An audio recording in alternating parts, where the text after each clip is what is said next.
Welcome to the What is Stoicism podcast. The events of the past no longer exist. In some ways, this is a flatly obvious, almost boring statement. And yet we often try to return to these events, wishing we could somehow rearrange them or remove their occurrence altogether. The only thing that can persist to trouble you, however, is not these past events.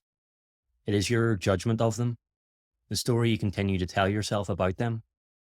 Though it may not always feel like it, gaining a new perspective on this story, or letting it go completely, is within your control. By repeatedly telling ourselves negative stories, we add a second layer of suffering to whatever sorrow we happen to encounter.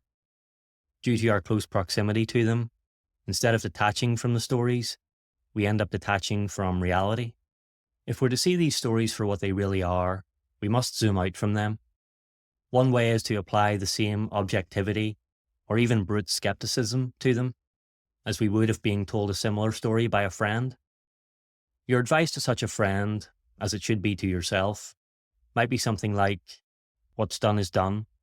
The only thing you can do now is to focus on the present and move forward from here. Strive to habitually transfigure the narrative that past events leave you with. Shift your focus toward what you can learn from such events and the associated wisdom you can apply to your life right now. Through practice, it can become second nature. As you take back control, the past relinquishes the power it had over you. Your story becomes your own again.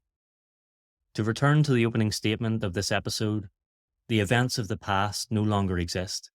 It's kind of funny that we continue to look for the events, but we don't look for the past.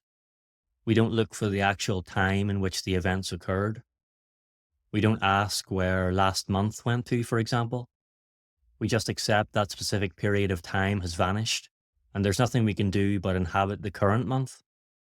Maybe that strange little thought, the contrast between how we think about events and time, can help us move on from the events that occurred too. In his 1972 novel Invisible Cities, the Italian writer Italo Calvino explores imagination through the descriptions of cities by an explorer, Marco Polo. Brief prose poems narrated by Polo describe 55 fictitious cities, many of which can be read as meditations on culture, language, time, memory, desire, or the general nature of human experience. It's one of those books that needs to be enjoyed slowly, one chapter at a time, and with the awareness that rereading a chapter will probably reveal to you new meanings behind each city's summary that you hadn't considered the first time. In one of the interludes between city descriptions, Calvino provides us with the following insight into the mind of Marco, which may be useful to consider as we think about the past in this episode. Quote, Marco enters a city. He sees someone in a square living a life for an instant that could be his. He could now be in that man's place if he had stopped in time long ago, or if long ago at a crossroads, instead of taking one road, he had taken the opposite one, and after long wandering he had come to be in the place of that man in that square. By now, from that real or hypothetical past of his, he is excluded. He cannot stop. He must go on to another city, where another of his pasts awaits him, or something perhaps that had been a possible future of his, and is now someone else's present. Futures not achieved are only branches of the past, dead branches. End quote. The lesson we can take here is that although different decisions in the past could have led us to different destinations in the present, the opportunity to follow those specific paths has now passed. This doesn't, however, preclude us from making more considered choices and following new paths in the present.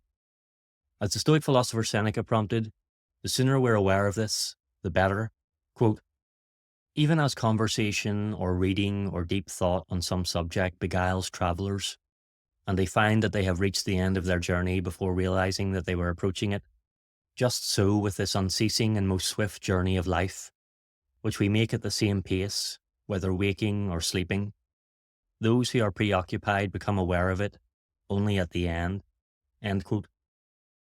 It's not too late to start becoming who you want to become, and, like Marco Polo, to leave the dead branches of the past behind and go on exploring.